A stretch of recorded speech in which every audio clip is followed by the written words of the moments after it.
Welcome to Hardwood Handicappers with Zach Cohen, right here on VSiN, the Sports Betting Network.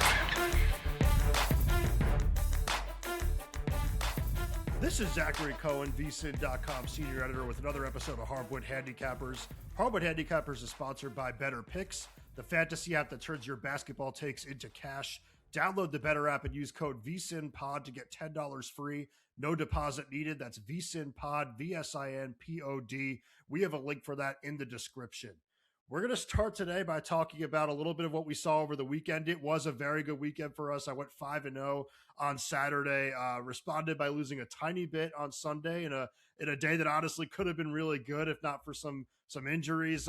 Nick Claxton went down in the second quarter and ended up going just short of his PRA number, which I had the over on. And I did have the Hawks money line in that game yesterday against the Bulls, in a game that I thought they should have won, but that team is just really, really hard to read. So ended up losing a tiny bit, but what I won on Saturday ended up being absolutely massive. And we're having a really good season now. We're up just about plus 16 on the season. So we've been doing really well with the pod. And if you are not, we're not able to listen to this stuff on the weekends. So definitely head over to VSiN.com on Saturdays and Sundays, where I will be doing my write-ups every day. So I will always have you covered with picks. And like I said, Saturday ended up being good. So it wasn't on the pod, but it was on VSiN.com. So hopefully you are taking note and, able to follow my work everywhere it is. So we will get back into that stuff now. I think the biggest takeaway from the weekend was kind of that, Luka Doncic is injured.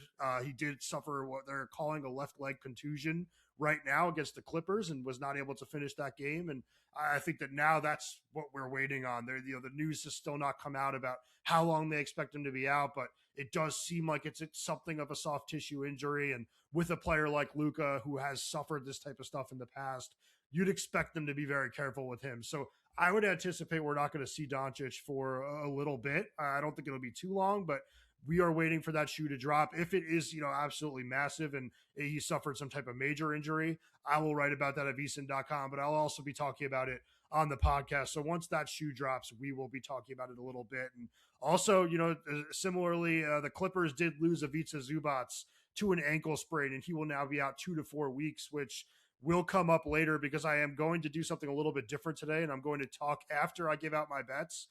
I'm going to do a little bit about trades. I want to talk about 5 trades that I would like to see some contenders make, and the Clippers will show up on that list. And that injury to Zubac is a big one because that's a team that obviously has fallen very far out of the Western Conference playoff picture. Now you lose your awesome two-way center to an injury that will probably take him out 2 to 4 weeks, and that definitely changes things, I think, for this team's outlook, both short-term and long-term. So I'll also be keeping a kind of note on what happens there. And then on the court, I think the biggest result we saw was Houston beating Denver on Saturday. The Rockets had lost 2 in a row to the Nuggets. They were pretty vocal about how much that game meant to them. I mean, I heard Alperen Şengün mention it on the Zach Lowe show. Like he said, short-term goals for the season was like they really just wanted to beat that Denver team that, losing twice to them really bothered them, and they wanted to see that they could beat them in a game because obviously that's a team they might be facing in the Western Conference playoffs down the road. So it was a really big win. Of course, they did follow it up with a loss to the Kings last night in overtime. And, now you're looking at a Rockets team that has 9 losses on the season, and I believe 8 of them have come in crunch time. So, 5-point games with 5 minutes or less, they have been struggling a little bit. And we have actually seen that. Like, it's just like the eye test of it has been a little bit, clunky. It's they'll either force the ball to Şengün and hope that he creates, or they'll force it to Durant and let him try to take his crack at winning games. And Durant does have, turnover problems a little bit at this stage in his career. So I do think that they're going to need to work through that. And that's kind of where they miss Fred VanVleet. I mean, I've been kind of in the boat that, playing Reed Shepherd more, playing Thompson more at the point guard spot is a good thing for this team. But obviously, like for the short term and for their long-term goals of winning a title, missing a floor general and a shot maker like VanVleet definitely hurts them. And you see that late in games. VanVleet is a big shot maker, big shot taker, and just somebody that can organize the offense. So they're kind of lacking that right now. It's actually one of the reasons that I wouldn't mind seeing them being the team that ends up going out and getting like a Chris Paul from the Clippers, who has been thrown away and, can help them a little bit off the bench and can help them a little bit with his leadership. I think that's a guy that might be able to help them if they could find a roster spot for him, which is definitely not easy for any of these contending teams. So it's easier said than done. But yeah, those were the biggest takeaways for the evening. So we're going to move on to tonight's games. There are a ton of them. I'm going to skip a few like I always do. The ones I'm going to be skipping are Jazz Nuggets. That is a double-digit spread, and Larry Markkinen is questionable, and I've been wrong about guessing whether or not he's going to play all season. So I'd rather not talk about that game as if he's going to play and that he's not out there.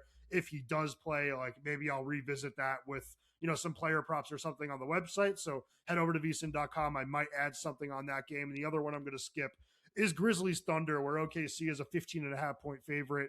Grizzlies playing without Ja Morant again, and just a game that I do imagine will be lopsided, and I'm not going to have a great read on when it comes to side totals or even player props. So just completely staying away from that one. And we'll start with the Hornets at the Cavaliers. I think that that's the best place to start. Game tips at 7 p.m. Eastern. Spread is 9.5. Cavaliers laying 9.5 at home. Totals 238.5. I should mention quickly that we are recording this on Monday, obviously December 22nd, but at 10 a.m. Eastern, so things can always change. But right now, Cavaliers laying 9.5, totals 238.5, and this is a game where I'm finding it really difficult to come up with reasons not to back the Hornets at plus 9.5. I just think this Cleveland team has lost 3 straight games. They've failed to cover in 5 straight. Overall on the season, the Cavaliers are 8-21 against the spread, 4-13 against the spread at home. This just has not been a trustworthy team whatsoever. And while they are going to get Donovan Mitchell back seemingly, he is probable tonight, they still remain without Evan Mobley, who's one of their best two-way performers, one of the elite defensive players in this league, a good connector for them offensively and a good scorer for them that gives them 18 to 20 points per night.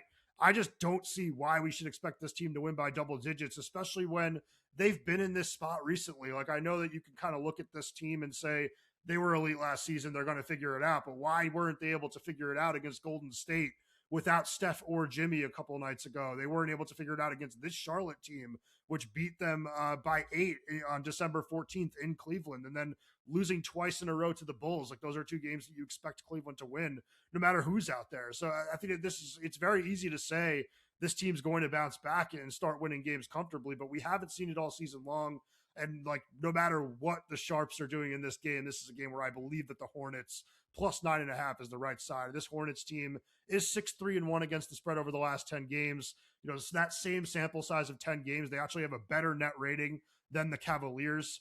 I just think this is a really good opportunity to back Charlotte. I think that this team is legitimately solid moving forward. They have LaMelo Ball tonight. That changes things for them. It's like whenever he's out there, they are a very, very talented team with him, Con Knipple, Brandon Miller, and some good role players. I think they're well coached too. I think that Charles Lee is a very good coach. So I just don't see what the odds makers see here, and maybe that's a bad thing. I know that Vegas always knows, but I think that the Hornets will be able to avoid a double-digit loss in this game. So Hornets plus 9.5 at minus 115 is a play for me. Next game we'll talk about is the Pacers at the Celtics. The Celtics are 10.5-point favorites in this game. Total is 224.5. I don't have really much when it comes to sides or totals in this game. I always kind of like this Indiana team when they're getting double digits, just because I do think that as bad as it's been throughout the course of the season, this is a talented team and a well-coached team. And I really like their guards when you have Nembhard and Mathurin out there. And Siakam's obviously an all-star, or at least a fringe all-star. And I think Boston, for as good as they've been, I don't really know that I trust them to just blow the doors off a decent opponent. I know that they just did it in Toronto, and they've done it, all throughout the course of this season. But, they were actually struggling before winning that game against the Raptors. And I do think this is a team that's a little bit hard to trust. So I would stay away here from the sides or totals, but I do think I'm going to play Pascal Siakam over 3.5 assists at plus 118. Actually, I'm going to play that. So that will be a best bet for me. But this is a guy that's gotten, 4+ assists in 15 of the 27 games that he has played this season. He's averaging 8.4 potential assists per game and 5.2 adjusted assists per game. So with some better luck and some better shot making from his teammates, he really should be averaging closer to 5 assists. And this Boston team, while they have some really good wing defenders, so they might be able to kind of deter Siakam from trying to score like those tough buckets he usually gets in the mid-range area or around the rim, and that could lead to some kind of like frustration kickouts or just a few more kickouts than we would normally see. And Boston has been really weak defending above the break threes this season, so I think a lot of those could turn into assists. I mean, we just saw it the other night, even in a game that the Celtics won comfortably against the Raptors. Both Brandon Ingram and Scotty Barnes went over their assist totals, and those are guys that have similar roles on that Toronto team that Pascal Siakam does on this Indiana team. So I think plus money odds for him to have 4+ assists is a really good bet. So I would definitely jump into that one if you can. Want to bet smarter this holiday season? VSiN has the perfect gift for you or the sports bettor in your life. Right now, you could take advantage of our holiday special and get VSiN Pro access through May 1st for just $79. That gives you everything we do, including daily best bets from VSiN hosts and guests, real-time betting splits from DraftKings and Circa, AI-powered prop tools and weekly wide receiver cornerback matchup edges, 24/7 video and full show replays on the VSiN Watch app, complete coverage of every major sport through the spring from football and hoops to March Madness, the NFL Draft, and the Masters. Plus, you'll get all of our postseason betting guides and expert picks, including the college football playoffs and the Super Bowl. Don't miss this limited time holiday special. Head to vsin.com/subscribe and unwrap your betting edge today. That's vsin.com/subscribe. And I mentioned it before, like if you are a VSiN Pro, you will have access to my Saturday and Sunday articles. So you will not be left out to dry when we are not doing this, this podcast Monday to Friday. So that's a great reason to join. Let's move on now to two games that I'm going to lump together a little bit. The Mavericks at the Pelicans at 8 p.m. Eastern, a game where the Pelicans are laying 1.5 and the total is 240.5. And then the Magic going on the road against the Warriors where they are getting 5.5 points and the total is 227.5. That one tips at 10 p.m. Eastern. The reason I am lumping these two together is because I'm actually going to play a little parlay for these two. I'm going to put the Pelicans in with an alternate spread of plus 7.5. And I'm going to take the Warriors on the money line. And you could get that at plus 113 at BetMGM as of right now. Hopefully it's still plus money odds wherever you're looking by the time you listen to this podcast. But this is just a game where with New Orleans and Dallas, like Dallas is, seemingly going to be missing some bodies. Obviously, Kyrie Irving and Derek Lively are out for the season, but they also have Cooper Flagg, Max Christie, and Klay Thompson listed as questionable. And I would not be surprised if we see one or two of those guys out there tonight. So I do think this is a game where they're going to be a little bit shorthanded. And I've mentioned it before all throughout the last week or two that, this New Orleans team is playing really well and they are very competitive at the moment. Now they come into this game on a 4-game winning streak and they are 13-3 against the spread over the last 16 games. And the Mavericks have been a little bit more competitive lately too. I've given them some praise and that's why I'm giving myself a little extra cushion with the plus 7.5. But I do think this is a game that at home, New Orleans should be counted on to kind of keep it close and have a chance to win. I mean, they have Zion Williamson back.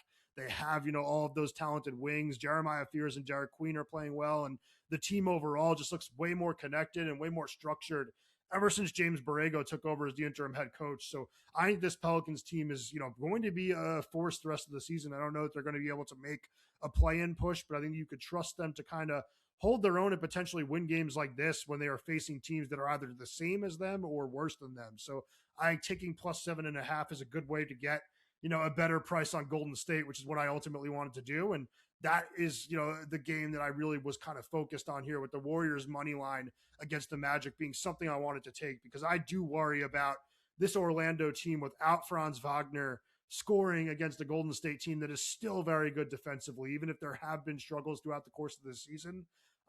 Maybe on the offensive end, this is a team that you could always count on to defend. And I think that just specifically when looking at this matchup, the Paolo Banchero versus Draymond Green matchup would worry me as a Magic, fan or backer. I just think it's going to be very difficult for Banchero to get himself going against a player that's kind of made to defend him.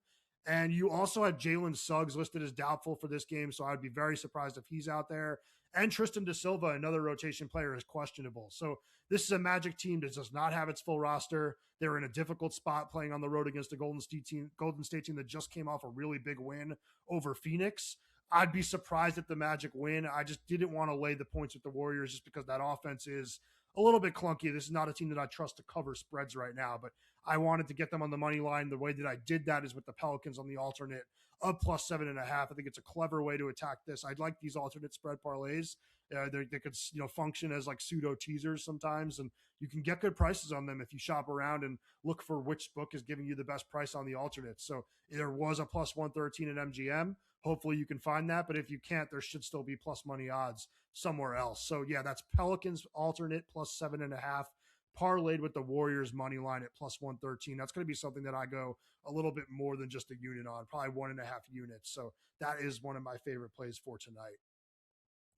The last game we're going to talk about for tonight, before we talk about some of those trade ideas, it's the Pistons facing the Trailblazers. The Pistons are laying 6.5 points on the road. Totals 235.5 in this game. This is actually one where I had a slight lean on Portland. I just think that this Blazers team, they might be missing some really good players, like Drew Holiday and Scoot Henderson are out.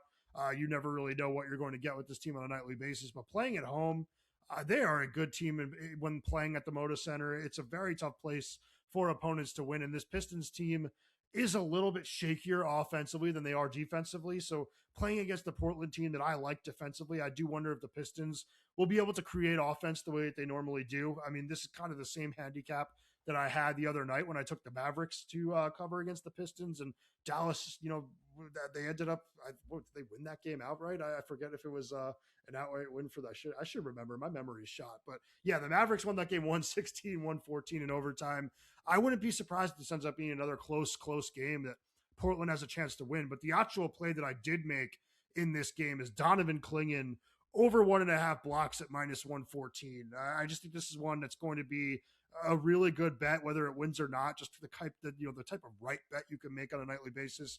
I like to be on those, but this is a guy that's had 2+ blocks in 3 straight games. He's played 30+ minutes in back-to-back games, which is really important because this is a player that has been dealing with injuries this season. He did just come back, so the fact that he's playing kind of a normal minutes workload, works in our favor as we look for him to block 2+ shots. But the real reason I love this is he's going up against Jalen Duren, and that's a matchup that he might lose. Duren is a potential all-star and a player that's been absolutely sensational this season, but he also scores 86% of his points in the paint. So he's going to be trying Clingan a lot at the rim, and Clingan is an awesome shot blocker, a player with elite defensive instincts. And I just think if you put him around the basketball a lot, he's going to get his hands on the basketball a lot. So I think the 2+ blocks is very much well within reason for him, and wouldn't be surprised if he also has a couple steals. But I think that over 1.5 blocks at minus 114 is a really good value in a matchup where I think we're going to see, quite a bit of big on big action in the paint. So I think that Clingan ends up getting the job done with 2+ blocks. So just kind of recapping what we have for tonight. I did throw a lot of picks out there and some of them are confusing, but the 4 picks that I have for tonight, the Monday best bet recap, is the Hornets plus 9.5 at minus 115 versus the Cavaliers. A parlay with the Pelicans alternate plus 7.5 versus the Mavericks, with the Warriors money line against the Magic. That is plus 113. I am going to be risky 1.5 units on that. I think that you should go a little bit bigger on that than you normally would, but don't go too big. I don't want anybody to lose a ton. But I also have Pascal Siakam over 3.5 assists at plus 118 against the Celtics. And then I have Donovan Clingan over 1.5 blocks at minus 114 versus the Pistons. The NBA is back, and if you think you know hoops, now's the time to prove it with Better Picks, the fantasy app that turns your basketball predictions into real cash. Download the Better app and make your picks more or less on your favorite players' points, rebounds, and assists, however you see the game playing out. Track your lineup live, watch the numbers move, and sweat every possession right there in the app. And right now, Better is making it easy to get started. Use code VSiNPOD to get $10 free.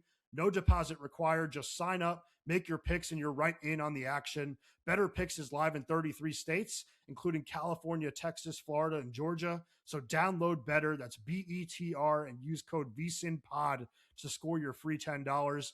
Better Picks, basketball just got better. Must be 18 plus and ineligible states. Terms and conditions apply. I always say with that offer, you're getting free money to do some player props. They have an awesome player prop interface, and we do a lot of player props on this podcast. We have 2 of them for tonight, so definitely jump in on that Better Picks offer. Hardwood Handicappers is obviously a sports betting podcast. We don't really dive into the nitty-gritty general NBA conversations that other podcasts do, the type of podcast that I always listen to do. So that's definitely not something we're always hitting here, but I am going to do a little bit of that today. I want to talk about 5 trade ideas that I really like for playoff teams that are kind of on the fringe of contention and maybe on the outside looking in, but that can probably catapult them into that top tier of contenders, whether that's in the Eastern Conference or the Western Conference. These are some trades that I would like to see happen. And I did go into, I believe it's called Spot Track. I've been using this website for years and somehow do not know how to pronounce it. I always used to think it was Spotrack or Spot Rack, but I believe it is Spot Track. I will not say it again after that, but it's spotrac.com.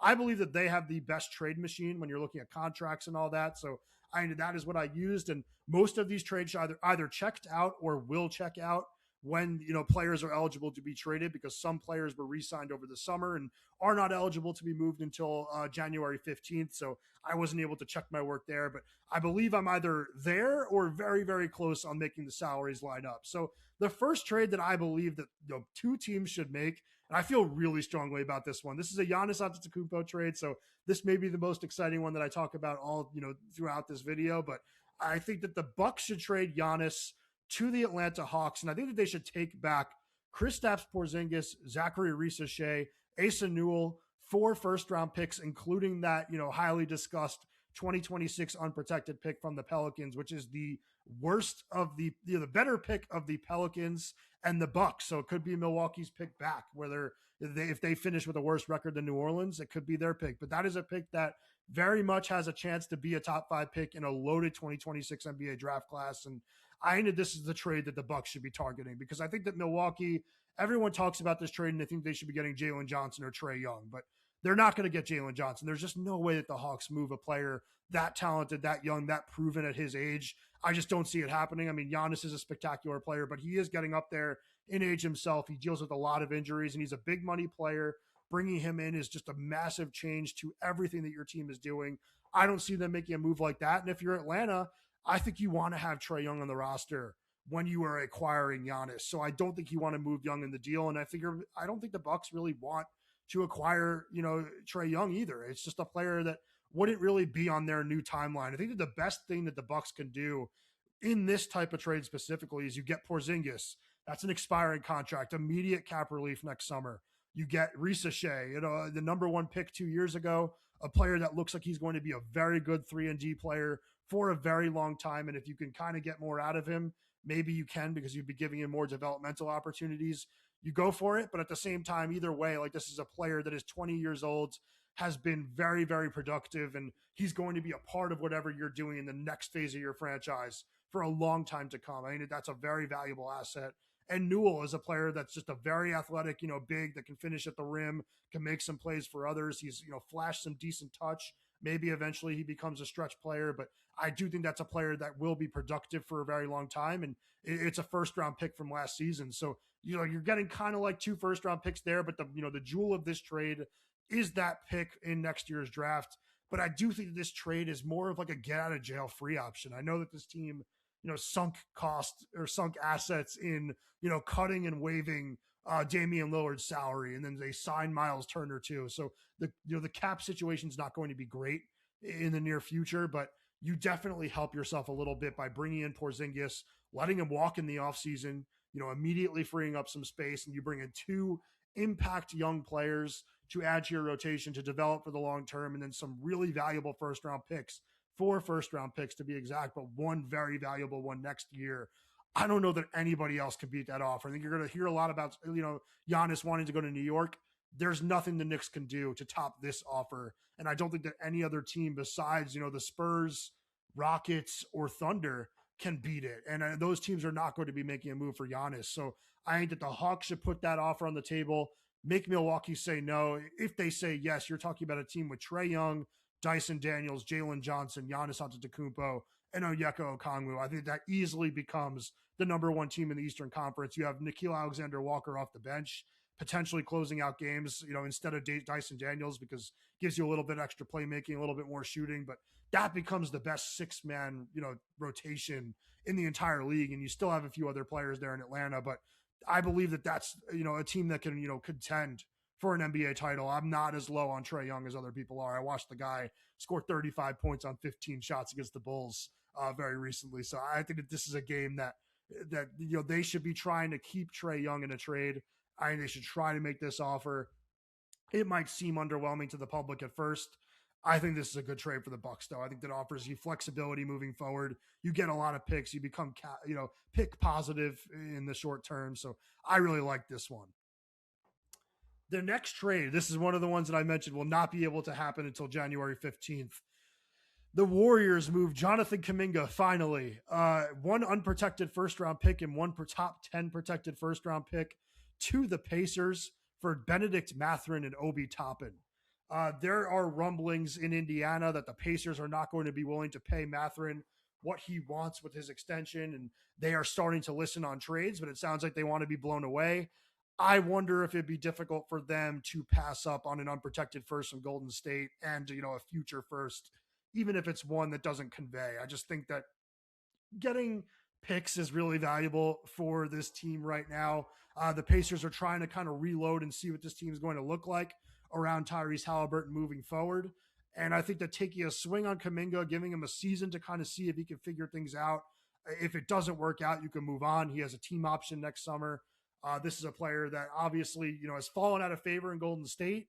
Maybe he would fall out of favor in Indiana. It's not that different. It's, a team that requires, quick ball movement, quick, reads, and just selfless play overall. So maybe it won't work there, but I do think that getting the picks is worth it if you do see yourselves moving on from Mathurin in the future. I think that that's, what you should be looking for if you're Indiana is, some swings at players that maybe do fit in the future. And I don't know that, this would be a trade that would please a player like Tyrese Halliburton, but so much has changed because of that Achilles injury that it's just hard to get a read on what the Pacers are going to be doing moving forward. But I do think that grabbing a pick from a team like Golden State that's older and could fall apart in the next couple of years might be worth doing. So I think that that's where they might be wanting to look. And for Golden State, this is where I really love the move. I just think that you're adding, two players that can absolutely help this current Warriors team. You take one more swing at putting a roster around Steph Curry that can maybe, win a title. I think that this Golden State team is fantastic defensively. I've talked about that a lot on Hardwood Handicappers, but adding Benedict Mathurin, a player that can score at all three levels, is a fearless player late in the game, gives you a little bit of size at the 2-guard spot. I think that helps. And then Obi Toppin, who is injured right now, gives you a floor spacing big, someone that can play with Draymond Green or can play, some small ball 5 without Draymond because he is a good rim, finisher. I think this is a guy that can help. You add 2 rotation pieces to the team right now, but you also add ones that are young enough to help the post-Steph Curry Golden State Warriors, whatever that's going to look like. I think Mathurin is a player that can be a 22 to 25 point per game scorer in this league. So you're getting a player with high upside. You're just going to have to pay him over the summer, which maybe not a lot of teams will want to do, but I do think that this is a trade that might help Golden State crack that top, tier in the Western Conference and just kind of give Curry a chance in any series he plays moving forward. Maybe you're not right there with OKC, you're not right there with Denver, but I think that with this roster, you give Curry a puncher's chance in a 7-game series. All right, now we're getting to the Clippers stuff because I have 3 trades now. I said I have 5. The final 3 all include Los Angeles.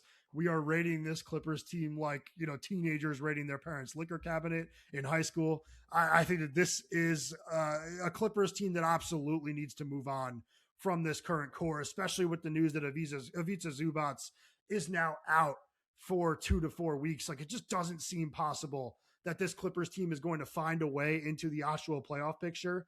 Maybe they can find a way into the play-in picture, but I don't think that that's going to happen. And we are starting to hear some rumors from some big newsbreakers that they are going to be listening on James Harden. And if you're listening on James Harden, you should be listening on everybody else. But let's start with Harden because I think the Timberwolves should trade Naz Reid, Mike Conley, Rob Dillingham, and a protected first-round pick for James Harden on January 15th when Naz Reid becomes trade eligible. This trade is a little bit off. It'll require some matching of salaries with some end of rotation guys, but it's very, very close to working. And it's a trade that absolutely can work if they figure it out with like those end of rotation guys, as I just mentioned. So you could find the salary cap fillers to make this work. But with the Clippers, I think that you have to move on. I just mentioned that. So why not bring in a guy like Rob Dillingham, who has been, a high, potential player throughout his career and somebody that was awesome at Kentucky, and it just has not worked out in, Minnesota where they are contending, in the Western Conference every year. They can't really afford to try to let him play through mistakes. I think you can do that if you're the Clippers and all of a sudden you become a developmental team and a rebuilding team. I think Dillingham becomes a nice piece and a pick becomes a nice piece. And Naz Reid is not a player you would probably want on a rebuilding team, but he is younger. He's 26 years old. He's a very good scorer at the 5 or a small ball 4, or not a big 4. But I think this is a player that you just kind of reset your timeline a little bit. Harden's an older player. Bringing in Reed, a 26-year-old, at least you get a little bit younger. Maybe not as young as you would want, but I think this is a trade that makes a lot of sense because you get the pick, you get Dillingham, you get younger with Reed. So I think it makes sense if you are the Clippers. For Minnesota, it's not a perfect fit, but you bring in an elite ball handler and scorer in Harden, somebody that is absolutely awesome at bringing teams and making them top 5 offenses. He has done that all throughout his career, and this Timberwolves team is great defensively. They would remain great defensively even with Harden in the picture, but you become that much dangerous in the postseason if you're rolling out a backcourt of Harden and Edwards. That's just going to be very difficult for opponents to stop, and you're doing it at the cost of a protected first-round pick and 1.5 rotation players, and that's putting it generously because Mike Conley and Rob Dillingham, they're not giving you productive minutes in the postseason. Reed is the only one that's doing so. The other 2 are giving you maybe spot minutes here or there. So I think this is a swing worth taking if you're the Timberwolves. Bring in Harden, give your team a shot with an elite playmaker in the backcourt, and you also kind of clear up a logjam in the front court where I think at times it gets a little bit awkward with Randall, Gobert, and Reed. So you move forward with just Randall and Gobert, and you add just a dynamic, shot creator in the backcourt in Harden, and someone that maybe is a little bit disappointing in the postseason. But if you are playing him next to Ants, you're probably talking about a player that's going to be defended by the lesser of whoever the backcourt defender is on any team. So maybe that helps him kind of cook a little bit in the playoffs. Trade number 4 is where I'm getting a little weird with it. I am going to be putting the Celtics in a trade, and Boston is now number 3 in the Eastern Conference. This team has proven enough, in my opinion, to believe that they should be buying and bringing Jason Tatum back in March or April. Tatum apparently really wants to play this season. I think in a perfect world, the Celtics would be holding him out. The Celtics front office, that is. I think that they don't want to play Tatum. They want to play things pretty safe with him. But when is the Eastern Conference going to be more open than this? Like, why not take a minor shot, especially if you're doing it, in a trade that, helps you in the future too? And that brings me to the Celtics trading Anthony Simons, his expiring contract, Hugo Gonzalez, Baylor Shireman, a 2027 first-round pick, and a protected 2028 San Antonio first-round pick to the Los Angeles Clippers for Ivica Zubac, Derek Jones Jr., Kobe Brown, and Cam Christie, the last 2 players being really nothing but salary fillers. But this is an Ivica Zubac trade. Obviously, I mentioned before, he's out 2 to 4 weeks. It is getting late early in Los Angeles, but I think that this is a really good opportunity for the Celtics to maybe get their center of the future. And Zubac is a player that is a perennial defensive player of the year candidate. Not somebody that can probably win because Victor Wembanyama, as long as he is healthy every year, will probably win this award. And obviously this year is one of the ones where he's not. But I do think this is a player in Zubac that will contend for defensive player of the year every year because he is so good as a rim protector, just kind of getting his body in the right places, getting up with verticality. He's not the most athletic player in the world, but he finds ways to block shots and anchor defenses. And I think that he's exactly what Boston needs in the middle. And I think that Derek Jones Jr. is a player that can also help because he's a great defender on the wing and someone that can finish in transition, that can cut to the basket, can occasionally knock down threes. These are 2 players that make your team very, very interesting, in the postseason. If you can bring Tatum back a little bit later in the year, you're talking about White, Jaylen Brown, Tatum, Zubac as, maybe the best foursome in the Eastern Conference. And then you would still have Pritchard, Cato, Walsh, Hauser, Derek Jones Jr. I think this is a really good trade if you're the Celtics. I think that you have to ditch this, gap year concept and try to make a swing because, like I said, you have a real chance to win the East this year. I think just getting into the dance with Tatum and Zubac gives you a real chance to beat, New York, Cleveland, Detroit, whoever these teams are. I think this would be a really scary Boston team. So I would like to see it. And if you're the Clippers, it's tough to swallow trading Zubac. This is such a good player and, somebody that is young enough to be a part of whatever, the next phase of the Clippers is. But it's a player that if you can get 2 picks for him and Gonzalez, who was a first-round pick last year, I think you do it. And then you get some extra cap flexibility in the form of, Simons being an expiring contract. So I really like this trade for the Clippers as well. If they do end up having to move Zubats, which I think it's going to become a decision for them in the next couple of weeks, I think this is an interesting one. The final trade, which is one I've talked about on my podcast, Hardwood Handicappers, before, it's the Pistons moving Tobias Harris, Ron Holland, Jaden Ivey, and a 2026 first-round pick for Kawhi Leonard. I just think that this might not be the favorite destination for Kawhi and his uncle Dennis. I don't think that they'd want to move to Detroit, but it's a short-term move. Like, I think that Kawhi only has 1 year left on his deal after this year. Move to Detroit. It's cold, whatever, but you have a chance to win a title. Then you could sign somewhere else next year, whatever, you're a free agent next. But the Pistons, I've mentioned them a lot as a Lauri Markkanen suitor on Hardwood Handicappers, and I think that is the player that in an ideal world they would get. But I do think that Utah wants to see this, rebuild through with Keontae George and Lauri Markkanen. I think they want to see what those two can become and if they could put a playoff team around those two as early as next season. So I don't think they're going to put Markkanen on the trade market this season. That means I think you have to pivot if you're the Pistons, and I think that Kawhi Leonard is a really good fit there. You're adding a 25-point-per-game scorer that does not hurt you on defense whatsoever.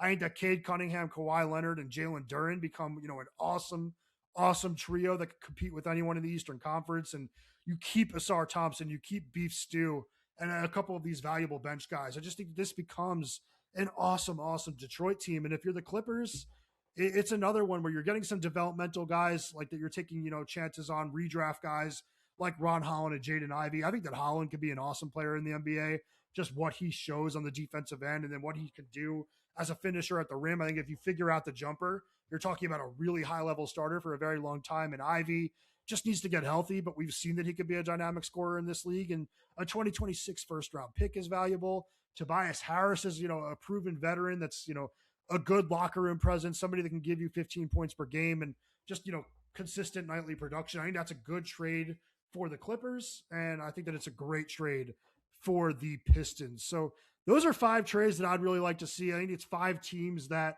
need to make moves in order to really solidify themselves as contenders. You could argue the Pistons are kind of there in the Eastern Conference right now, but I don't think that they're there when you're talking about an NBA title. They need to make a move in order to get into that conversation. So 5 trades from 5 playoff teams and 5, fringe playoff contenders that I think could turn them into legitimate title contenders, and 3 trades with the Clippers who I need to blow it up, and you bring in a bunch of assets. The salary stuff becomes a little bit harder to work out when you're talking about making 3 moves, but they're probably not going to make all 3. It's probably, one of them, probably none of them, to be honest. These are just 3 dream trades, and I'm just a basketball nerd, a basketball junkie that wants to see some of this stuff. But yeah, I love talking about trade stuff. If you like to hear more of this, it is on Hardwood Handicappers. We will do more of it. It's a betting show, but I always do big picture NBA stuff when I can. So that's all for today. That's all for Hardwood Handicappers. Make sure you join us on the Tuesday show for some more picks, and then we'll talk about the Christmas slate on Wednesday. I'm very excited. It's a great time to be an NBA fan. Good luck with your bets tonight, and hopefully we keep winning.